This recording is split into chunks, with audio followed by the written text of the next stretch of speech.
Você acha que a seleção brasileira pode ter mudado de status hoje no futebol mundial? Aquilo que eu penso é que as outras seleções melhoraram muito. O futebol evoluiu de uma maneira como a gente sempre fala, isso é falar do mesmo. As outras seleções melhoraram muito.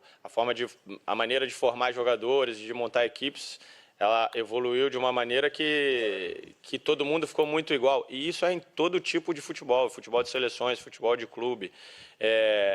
A diferença entre ganhar, perder, empatar, ser o melhor, ser o pior, ela é muito curta, é muito fina, entendeu? Então,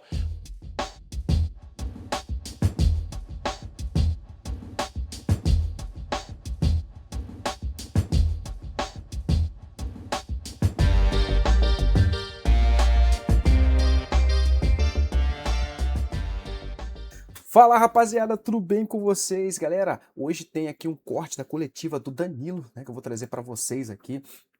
O Danilo é um cara muito sensato, é flamenguista demais esse cara, e ele tem uma inteligência muito grande. Ele fala muito bem, ele consegue responder as perguntas do jeito que foram perguntadas. Às vezes ali tem um tom de sarcasmo, mas ele consegue contornar.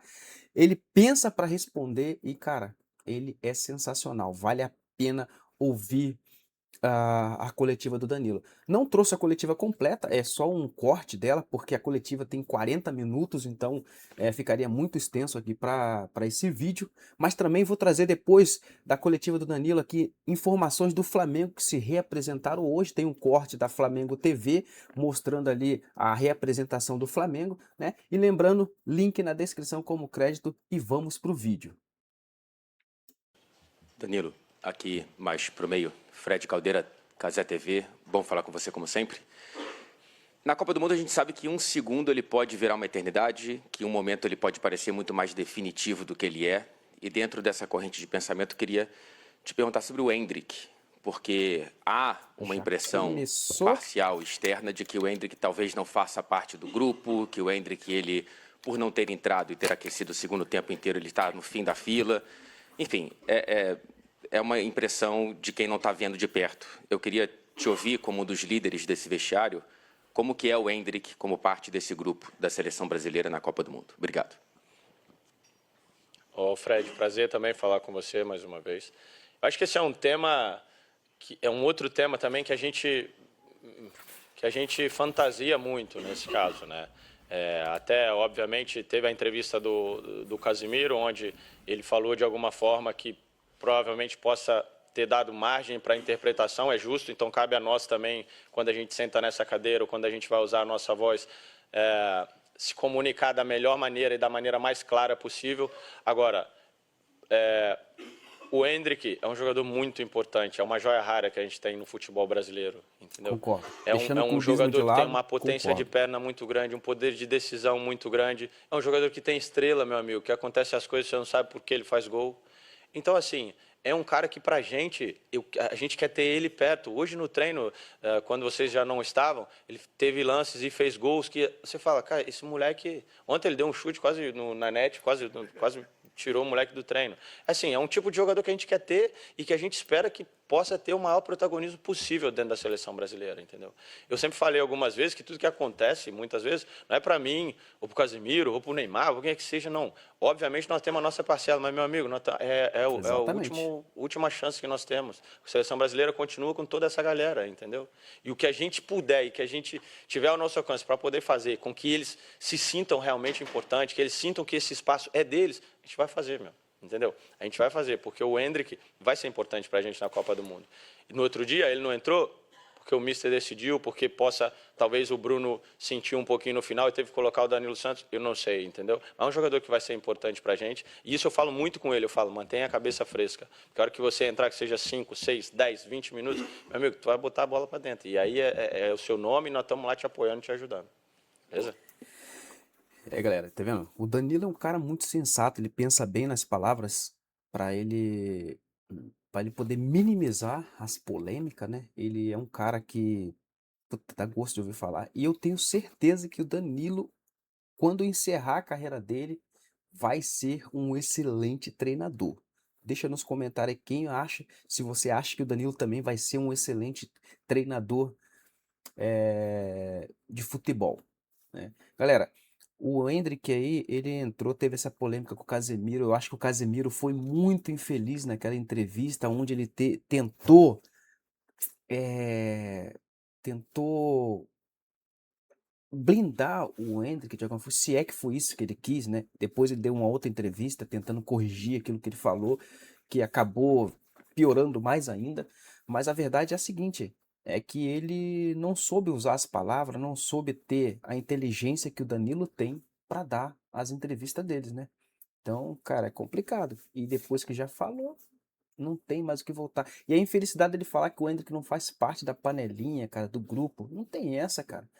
Não de- Infelizmente, tem muito disso no futebol, mas não deveria ter, né, cara? Não deveria ter. Eu acho que cada um é seu cada um tem sua importância. Nos clubes, tudo bem. Na seleção brasileira, cara, não tem que ter isso, que cada um joga. Ali todos eles estão jogando por um todo, né? Por um todo e não individualmente, né? Mas a gente sabe que não é assim que acontece, né, galera? Então vamos continuar aqui um pedacinho da coletiva do Danilo para vocês aqui que eu trouxe, que eu separei. Mauro. Boa tarde, Danilo. Mauro Naves aqui, do SBT e N Esportes.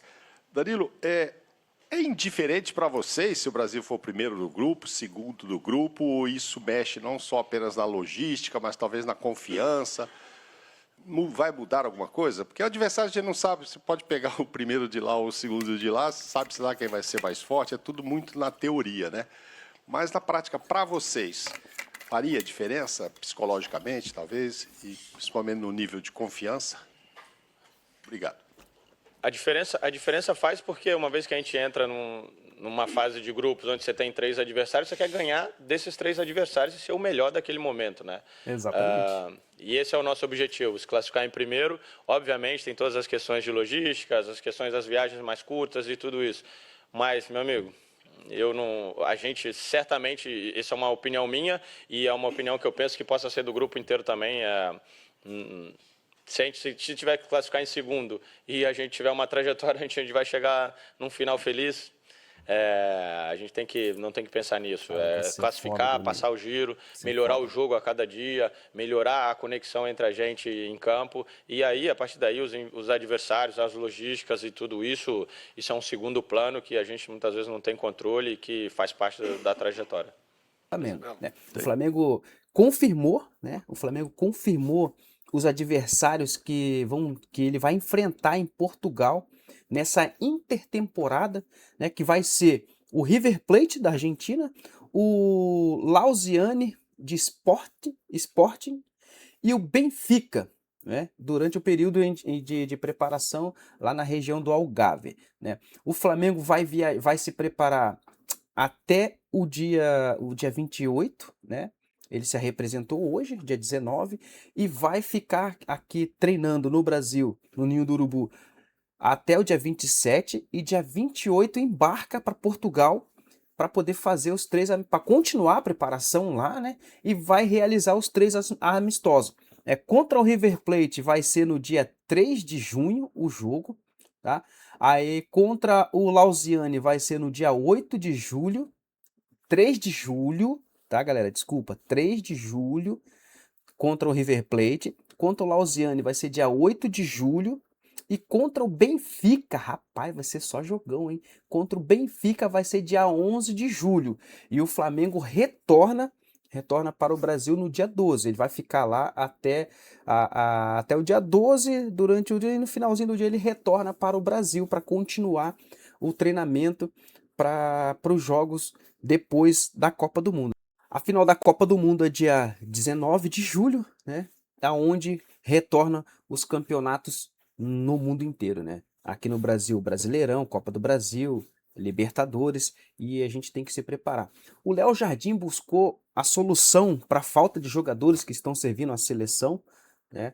O Flamengo aí tem 9 jogadores servindo a seleção, então a gente precisa, o Léo Jardim precisou buscar nas categorias de base, né, reforços para poder seguir com esse treinamento, para poder manter esse treinamento do elenco do Flamengo que tá servindo as seleções. né? Então, o Léo Jardim buscou alguns jogadores ali na categoria de base para completar o elenco e que vão viajar. O goleiro Léo Nanete está servindo a seleção brasileira, né? Não é convocado, ele está servindo para poder completar o elenco, para completar o time, mas hoje o Brasil joga 9h30 da noite, então o que você espera desse jogo? Então, deixa aí nos comentários o que você acha. E peço para você que se assistiu esse vídeo até aqui e gosta desse tipo de conteúdo, esse tipo de conteúdo mais descontraído, trazendo as informações exatas que você precisa, já curte esse canal, já deixa o seu joinha, tá? Deixa o seu like que ajuda demais. Comenta bastante, o seu comentário ajuda demais a gente crescer e a gente aqui do canal, a gente lê todos os comentários, beleza, galera? Lê todo e nos ajuda demais. Então, se inscreva no canal e ative o sininho de notificações para não perder os próximos vídeos e tamo junto. Ah, e deixa o seu palpite para esses jogos do Flamengo que vai ser de, ó, arrepiar. Valeu, galera, tamo junto.